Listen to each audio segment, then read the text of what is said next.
Hey everybody, welcome back to The Wealthy Sailor. For anybody who's new out there, because we have a lot of new people, I should explain that I call myself The Wealthy Sailor because I was in the Navy for 10 years, and I hope to be wealthy one day, though I am not currently. But I am working towards there. By the end of next year, which is 2021, I will be worth $500,000. That's what I'm working for right now, and that's what I'm kind of doing with the videos. Is I'm kind of blogging and talking about finances and different goals and how I'm accomplishing what I'm accomplishing, along with updates at the beginning of every month on where I'm at and how I'm getting there. So today I was thinking about how much money I wasted in my life, and for me it's mostly on food. I mostly waste money on doing things like going out to eat and stuff like that. I've been like that my entire adult life. From the time I turned 18, got my first job, it's just most of my money, that's where it went. So I was thinking about all this, and I kind of came to the realization that I pretty much wasted my 20s. I'm 35 now. Jeez. Well, I turned 35 in a couple months, so I'm actually only 34, but still, I don't look that old, do I? Like, I look younger. Um, so I'm currently 34. I turned 35 in October, and I was thinking back to like what I could have done if I knew everything I knew now about finances back in my 20s. So to give you a little bit about what happened, I turned 20. I was still living at home. I was working at a packing warehouse because at the time I thought I was too good for college. So I was working at a packing warehouse, making about I don't know, like $10 an hour, not very much. But it was enough for me to afford my car and to have a social life, and that's pretty much where all my money went. I pretty much spent all my money, and then there was times where like Thursday before payday, I barely had enough money for gas in my car because I just wouldn't budget it properly, and then I'd get paid Friday, and then this whole cycle would start again. So when I was 21, about to turn 22, my girlfriend at the time went off to college, and we got in a lot of conversations about the future, and she actually had a plan for her future. I did not. So she did what any respectable, caring girlfriend would do, and she asked me about what I wanted out of the future. And we fought a few times because I got defensive about it. But eventually, she pushed me to get the idea in my head that, okay, I need to do something. I've been working at the same warehouse job, making the same amount of money, living the same cycle for a couple years. So I read an article in Yahoo about high-paying jobs in the civilian world, and air traffic controller was one of them. Get paid like 150 grand a year. So I joined the Navy specifically to become an air traffic controller. My intention was to do my contract, the bare minimum amount of time, and then leave with the certification and get a civilian job. But once I got in the Navy, I did a couple years in, and it wasn't that bad. I mean, I didn't have to worry about health care or anything like that, so I stayed in. Now, during the time when I was in the Navy, we had something called the TSP, or Thrift Savings Plan, and if you're in the military and you're not utilizing this, please do. It's an amazing very low fee investment program, and I really can't say enough good things about it. I do not know anybody who got out of the military who doesn't wish they could still use it, because once you get out, you can't contribute anything anymore, which means all those low fees are locked in the day you get out of the military. So please, please utilize it. But besides that, I didn't really do anything. In fact, we were living paycheck to paycheck, and I just didn't know better. So I did a little bit of investing on the side, but I ended up getting married, and I took out a loan to get married. So I already owed, like at the beginning of my marriage, we already owed $15,000 off the bat, plus her $20,000 in student loans, which means we were a new married couple with $35,000 in high interest. Well, I guess student loans aren't too high of interest. I think they're like 7%, but still higher interest loans, debts. And we don't own a house yet, and both of our cars are actually paid off at this point. A couple years later, her car breaks down, so we buy a new car, which then puts us another $20,000 in debt. So now we have $55,000 in debt in our mid-20s. Now, at the time, I was thinking this is normal. This is how people are supposed to be. Luckily, I got orders to Greece. Now, when you get deployed, you end up getting a lot of deployment pays, that's tax-free and stuff like that. And over the course of time, I was able to pay off the car.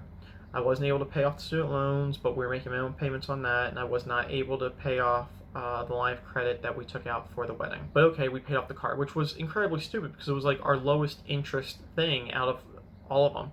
But we paid it off. So I get back from Greece, and we have a couple months, and we decided to buy a house. This is probably the only really smart thing I did in my 20s, and this was like my late 20s. Like I was like 27 when this happened. So I'm 27 years old, and we use our VA loan. For those of you who aren't military, and don't have access to it, I apologize, but the VA loan is an amazing system where it gives you low interest loans along with no down payments for homes. So I use my VA loan and I buy a house. And I make minimum payments on it, but that's fine. And we buy the house when the market was down. In fact, the reason that we bought it when we did, we were originally planning on waiting a year, but I was about to go on a deployment that was a year long. And we thought about it, and I'm like, I think the housing market will improve too much next year and we might not be able to get what we can get now. So we sort of rushed into it. I left in September 1st is when I started my mobilization to deploy, and we closed on the house in July. So I didn't really even get to spend too much time in the house before I left. But we bought the house. At the end of my 20s, I only had a couple things really going for me.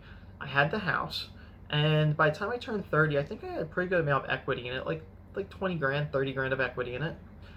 By this time, I paid off the line of credit that we did for the wedding. I ironically paid it off the same year we got divorced. I got through the divorce pretty well financially, so that really wasn't an issue. And I had some investment accounts. By this time, I already had TSP, as we talked about. I had something with Lending Club. I had a pretty good amount of money in Lending Club. I think I had like $15,000 in there, which I think I'll make a separate video about because I liked it at first and then I pretty much turned against it and sold everything. So by my late 20s and just about when I was about to turn 30, I only had a few good assets. I had my house, which was a good decision.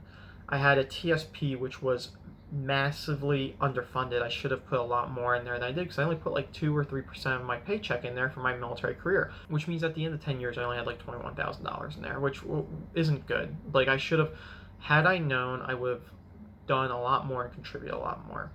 And then I had the Lending Club asset, which was okay, but it's not great. And looking back on it, I should have done a lot more.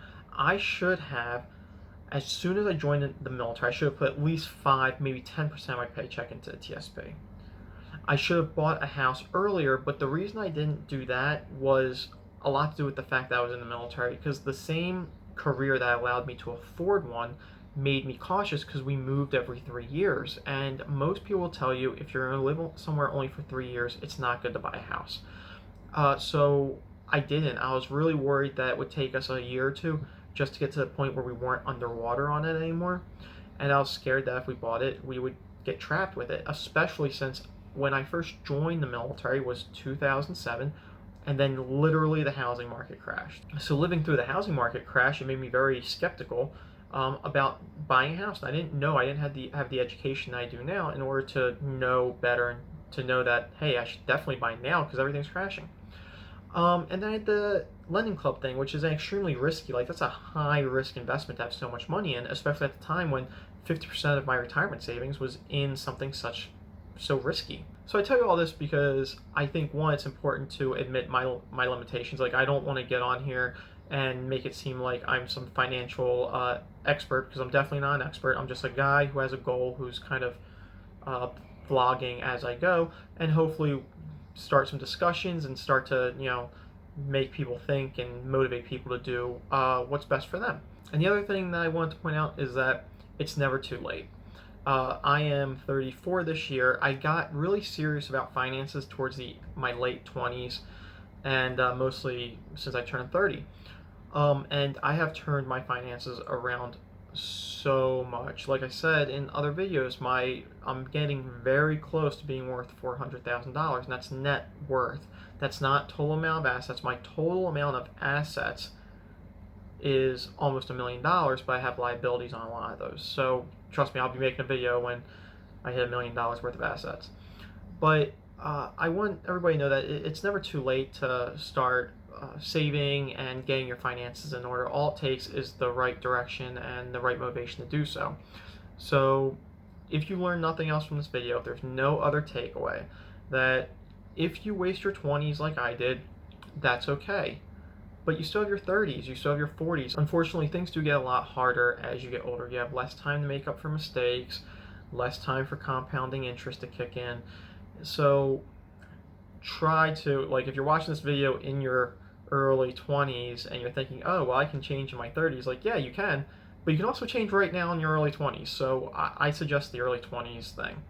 But If you're older, like me, and you just got your stuff in order, that's great. You have to start somewhere, so get it going now and you'll be fine. Well, that's about it for this video. If you liked what you saw, please do the like or the subscribe or leave a comment. And thank you for stopping by, and keep saving.